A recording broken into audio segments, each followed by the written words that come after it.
राधे राधे। कैसे हैं आप लोग? ईश्वर कृपा से आप सब अच्छे होंगे। ईश्वर सब पे कृपा बनाए रखे, सबका कल्याण करे। आज हम बताने जा रहे हैं श्रीमद् भागवत महापुराण का 8वां अध्याय, राजा परीक्षित के विविध प्रश्न। और उसके पहले हम कहना चाहेंगे, यदि आपने हमारा चैनल सब्सक्राइब नहीं किया है तो प्लीज़ हमारा चैनल सब्सक्राइब कर लीजिए और बेल आइकन बटन ज़रूर दबा दीजिए, जिससे कि हमारे आने वाले सारे वीडियोस आपको प्राप्त हो सकें। और यदि आपको हमारी कथा पसंद आ रही हो तो आप लाइक और शेयर ज़रूर कर दीजिए और कमेंट ज़रूर करिए। कमेंट में नारायण नारायण या हरि ओम हरि श्री हरि जो भी आप लिखना चाहें लिख सकते हैं। और बताइए कि आपको हमारी कथा कैसी लगी, इस प्रकार से।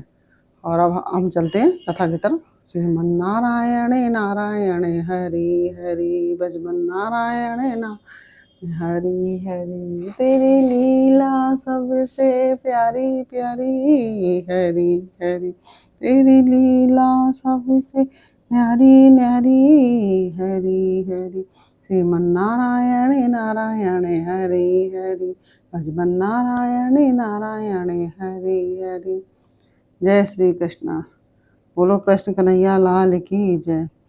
राजा परीक्षित ने कहा, भगवान आप वेद वेत्ताओं में श्रेष्ठ हैं। मैं आपसे यह जानना चाहता हूँ कि जब ब्रह्मा जी ने निर्गुण भगवान के गुणों का वर्णन करने के लिए नारद जी को आदेश दिया, तब उन्होंने किन किन को किस रूप में उपदेश दिया? एक तो अचिंत शक्तियों के आश्रय भगवान की कथाएं ही लोगों का परम मंगल करने वाली है। दूसरे देवर्षि नारद का सबको भगवत दर्शन कराने का स्वभाव है।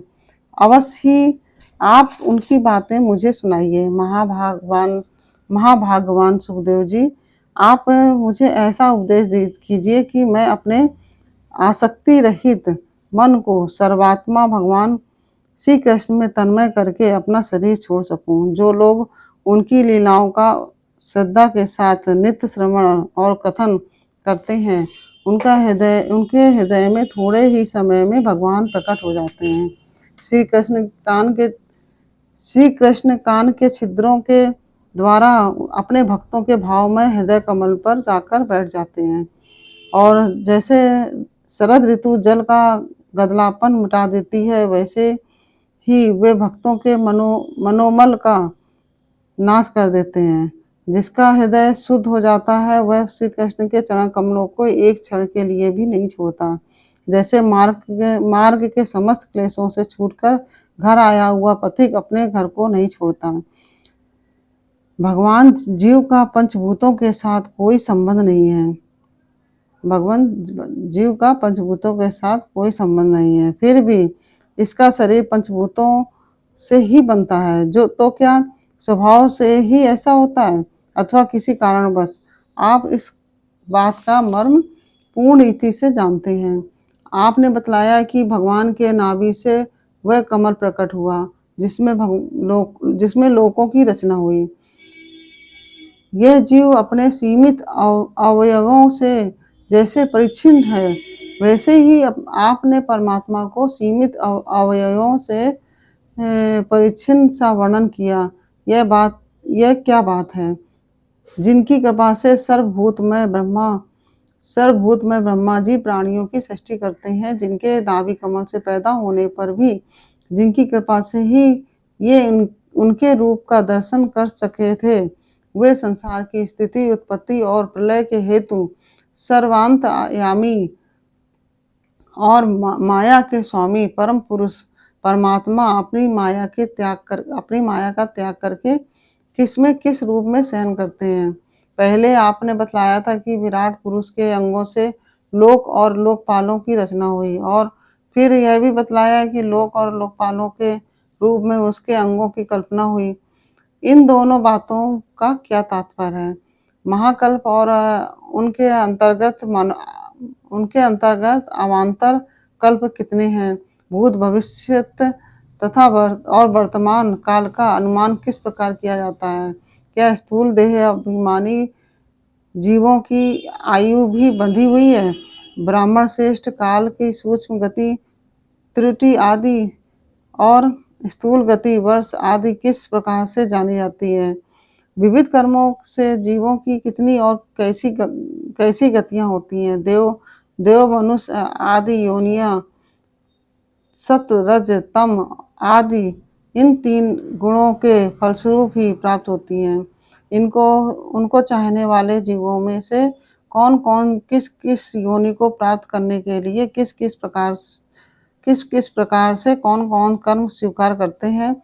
पृथ्वी, पाताल, दिशा, आकाश, ग्रह, नक्षत्र, पर्वत, नदी, समुद्र, द्वीप और उनमें रहने वाले जीवों की उत्पत्ति कैसे होती है। ब्रह्मांड का परिमाण भीतर और बाहर दोनों प्रकार से बतलाइए। साथ ही महापुरुषों के चरित्र, वर्णाश्रम के भेद और उनके धर्म का निरूपण कीजिए। युगों के भेद, उनके परिमाण और उनके अलग अलग धर्म तथा भगवान के विभिन्न अवतारों के परम आश्चर्यमय चरित्र को भी बतलाइए। मनुष्यों के साधारण और विशेष धर्म कौन कौन से हैं। विभिन्न व्यवसाय वाले लोगों के, राजर्षियों के और विपत्ति में पड़े हुए लोगों के धर्म का भी उपदेश कीजिए। तत्वों की संख्या कितनी है, उनके स्वरूप और लक्षण क्या है, भगवान की आराधना की और आध्यात्म योग की विधि क्या है, योगेश्वरों की क्या क्या अवसर प्राप्त होते हैं, योगेश्वरों को क्या क्या अवसर प्राप्त होते हैं तथा अंत में उन्हें कौन सी गति मिलती है। योगियों तथा लिंग शरीर किस प्रकार भंग होता है। वेद, उपवेद, धर्मशास्त्र, इतिहास और पुराणों का स्वरूप एवं तात्पर्य क्या है, स्वरूप एवं तात्पर्य क्या है। समस्त प्राणियों की उत्पत्ति, स्थिति और प्रलय कैसे होते हैं। बावली, कुआं खुदवाना आदि स्मार्थ यज्ञ यज्ञादि वैदिक एवं काम्य कर्मों की तथा अर्थ धर्म काम के साधनों की विधि क्या है। प्रलय के समय जो जीव प्रकृति में लीन रहते हैं उनकी उत्पत्ति कैसे होती है। पाखंड की उत्पत्ति कैसे होती है। आत्मा के बंध मोक्ष का स्वरूप क्या है और वह अपने स्वरूप में किस प्रकार स्थित होता है। भगवान तो परम स्वतंत्र हैं, वे अपनी माया से किस प्रकार क्रीड़ा करते हैं और उसे छोड़कर साक्षी के समान उदासीन कैसे हो जाते हैं। भगवान, मैं यह सब आपसे पूछ रहा हूँ, मैं आपकी शरण में हूँ। महामुने, आप कृपा करके क्रमशः इनका तात्विक निरूपण कीजिए। इस विषय में आप स्वयंभू ब्रह्मा के समान परम प्रमाण है। दूसरे लोग तो अपनी पूर्व परंपरा से सुनी सुनाई बातों का ही अनुष्ठान करते हैं। ब्राह्मण, आप मेरी भूख प्यास की चिंता न करें। मेरे प्राण कुपित ब्राह्मण के शाप के अतिरिक्त और किसी कारण से नहीं निकल सकते, क्योंकि मैं आपके मुखारविंद से निकलने वाली भगवान की अमृतमय लीला कथा का पान कर रहा हूँ। सूत जी कहते हैं, सनकादिक ऋषियों, जब राजा परीक्षित ने संतों की सभा में भगवान की लीला कथा सुनाने के लिए इस प्रकार प्रार्थना की, तब श्री सुखदेव जी को बड़ी प्रसन्नता हुई। उन्होंने उन्हें वही वेद तुल्य श्रीमद् भागवत महापुराण सुनाया जो ब्रह्म कल्प के आरंभ में स्वयं भगवान ने ब्रह्मा जी को सुनाया था। पांडु वंश शिरोमणि परीक्षित ने उनसे जो जो प्रश्न किए थे वे उन सबका उत्तर क्रमशः देने लगे और इस प्रकार यह 8वां अध्याय पूर्ण हुआ। और अगर आपको हमारा ये कथा समझ में आ रही हो, अच्छी लग रही हो, तो प्लीज़ लाइक शेयर कर दीजिए और कमेंट ज़रूर करिए और कमेंट में बताइए कि आपको कैसी लगी और आप कहाँ से हमारी कथा सुन रहे हैं, ये भी हमें कमेंट में बताइए। फिर आपसे मिलते हैं अगले वीडियो में, तब तक के लिए राधे राधे।